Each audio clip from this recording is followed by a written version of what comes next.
আসসালামু আলাইকুম প্রিয় দর্শক, বাচ্চাদের খাবার রেসিপি আজকের পর্বে থাকছে 6 মাস থেকে 3 বছর বয়সী বাচ্চাদের জন্য হাই প্রোটিন সমৃদ্ধ সুজির রেসিপি নিয়ে হাজির হয়েছি। পুষ্টিবিদ আয়েশা সিদ্দিকা ম্যামের মতে 6 মাস থেকে যদি বাচ্চাকে এইভাবে সুজি রান্না করে খাওয়ানো হয় তাহলে বাচ্চা অল্প খাবারে বেশি পুষ্টি পাবে এবং দ্রুত ওজন বৃদ্ধি এবং মেধা বিকাশে সাহায্য করবে। তো 6 মাস থেকে আমি আমার ছেলেকে এইভাবে সুজি রান্না করে খাওয়াচ্ছি। রেসিপিটিও আপনাদের সাথে শেয়ার করছি। আশা করছি আপনাদেরও উপকারে আসবে।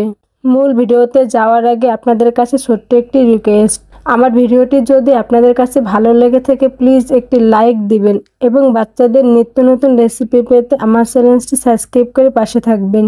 তো এখানে আমি নিয়েছি একটি ডিমটা একটা কাঁটা চামচের সাহায্যে খুব ভালোভাবে ফেটিয়ে নিচ্ছি। দর্শক, 6 মাস থেকে 1 বছরের বাচ্চাদের জন্য শুধু ডিমের কুসুমটা ব্যবহার করবেন এবং 10 মাসের পর থেকে বাচ্চাদের খাবারে পুরো একটি ডিম দিতে পারবেন, কারণ ডিম হাই প্রোটিন সমৃদ্ধ খাবার হওয়া সত্ত্বেও অ্যালার্জেটিক ফুড বলা হয়। এজন্য পুষ্টিবিদরা বলেন 6 মাস শেষ হয়ে বাচ্চাদের যখন 7 মাসে পড়বে তখন থেকে আপনারা বাচ্চাকে পুরো একটি ডিম দিতে পারবেন। তবে প্রথমে ডিমের কুসুমটি দিতে হবে।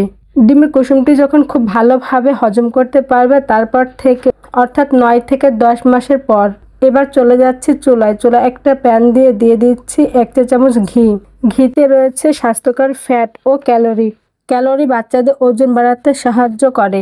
আর পুষ্টিবিদরা বলেন 6 মাসের পর থেকে বাচ্চাদের খাবারে একটু একটু করে ঘি যুক্ত করতে।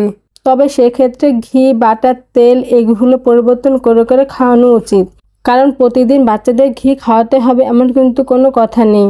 বাচ্চাটি যখন বড় হবে তখন কিন্তু প্রতিদিন বাচ্চার খাবারে ঘি দিতে পারবেন না, তাই সব ধরনের খাবারে বাচ্চাকে অভ্যস্ত করতে হবে। তো যাই হোক, এখন দিয়ে দিচ্ছি বাচ্চার চাহিদা অনুযায়ী সুজি। আমি এখানে দোকানে কেনা সুজিটা ব্যবহার করছি। আপনারা আপনাদের বাচ্চাকে যে সুজিটা খাওয়াতে চাচ্ছেন সেটি এখানে ব্যবহার করবেন এবং সুজিটা ঘিয়ের সাথে খুব ভালোভাবে ভেজে নিচ্ছি। ভেজে নেওয়ার ফলে সুন্দর একটি ফ্লেভার অ্যাড হবে।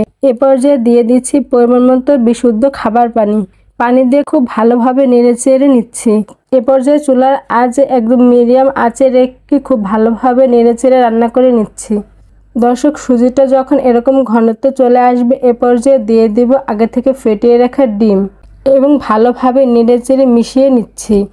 আমি কিন্তু অল্প অল্প দিয়ে অনবরত নেড়েচেড়ে মিশিয়ে নিচ্ছি, তা না হলে দলা পেকে যাবে।